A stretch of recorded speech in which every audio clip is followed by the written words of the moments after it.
Hello प्यारे बच्चों। आज की कहानी का नाम है बेवकूफ़ कौवा।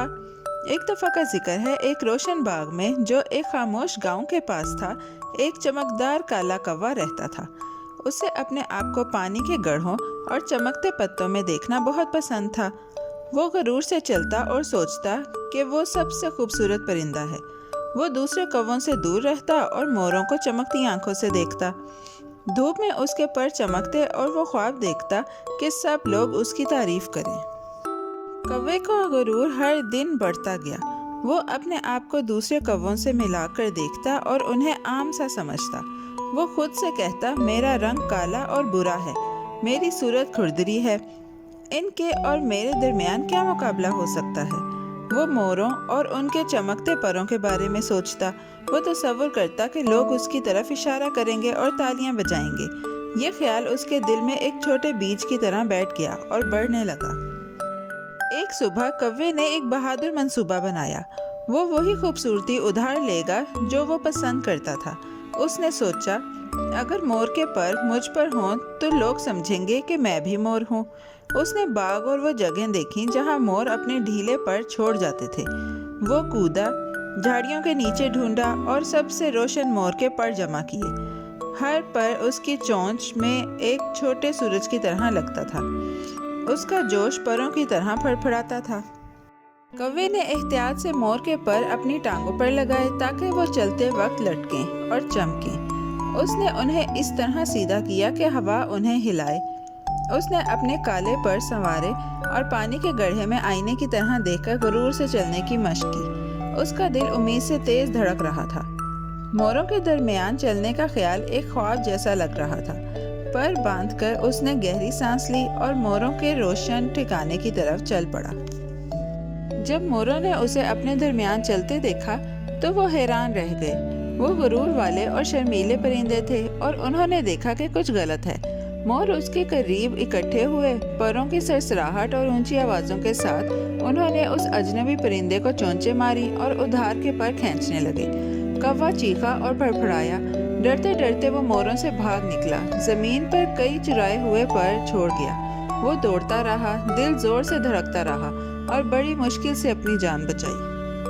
उसके बाद कौवा वापस कौवों के पास आया, इस उम्मीद से कि वो उसे तसल्ली देंगे।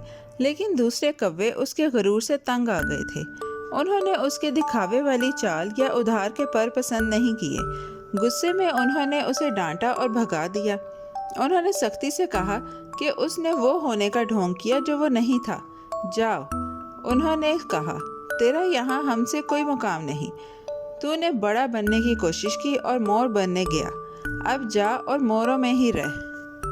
कौवा बिल्कुल साकित खड़ा रहा, हैरान और उदास। उसने चाहा था कि मोर और लोग उसकी तारीफ करें, मगर दोनों ने उसे धकेल दिया।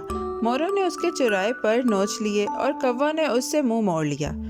बाग अब अलग अलग लग रहा था। साए ठंडे लगने लगे। वो रोशन दुनिया जो उसने सोच रखी थी हाथ से फिसलती लग रही थी। वो अकेला भटकता रहा और उस दुख को महसूस करता रहा कि उसे कहीं जगह न मिली। उसका सीना पत्थर की तरह भारी लग रहा था। वो नरम घास पर चलता और नीचे दरख्तों के साए में से गुजरता। उसने अपनी गुरूर भरी चाल और वो चमकते पर याद किए जो उसने टांगों पर बांधे थे। छोटे परिंदे उसे तजस्सुस से देखते। कौवे के काले पर बिखरे हुए थे। उसे अपनी पुरानी भरी हुई छाती याद आई। उसे मोरों से तेज आवाज़ें और कौवों के सख्त अल्फाज याद आए। उधार की खूबसूरती ख़त्म हो गई थी और उसके साथ ही उसका एतमाद भी। उसके पर ज़रा झुक गए जब वो आहिस्ता आहिस्ता आगा था। कौवे ने चंद कौवों को समझाने की कोशिश की, मगर उनके चेहरे बंद थे। उसने दोबारा मोर ढूंढने की कोशिश की, मगर वो डरा हुआ था। वो एक नीची शाख पर बैठ गया और बाग को देखने लगा। मोर अपनी दुम दिखाते, कौवे अपने आम कामों में मसरूफ थे। वो अपने मंसूबे को ज़हन में एक छोटी फिल्म की तरह दोहराता। हर मंजर उसे दिखाता कि वो नज़र आना चाहता था। उसने समझा कि उसकी ख्वाहिश ने उसे अपने सादा मकाम से दूर कर दिया। एक बेचैन पछतावा उगने लगा।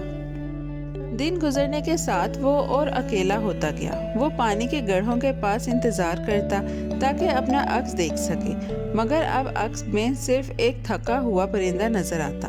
اس نے وہ پر یاد کیے جو اس نے جمع کیے تھے اور کیسے وہ نوچ لیے گئے۔ اسے موروں کی حیرت اور کووں کے اداس چہرے یاد آئے۔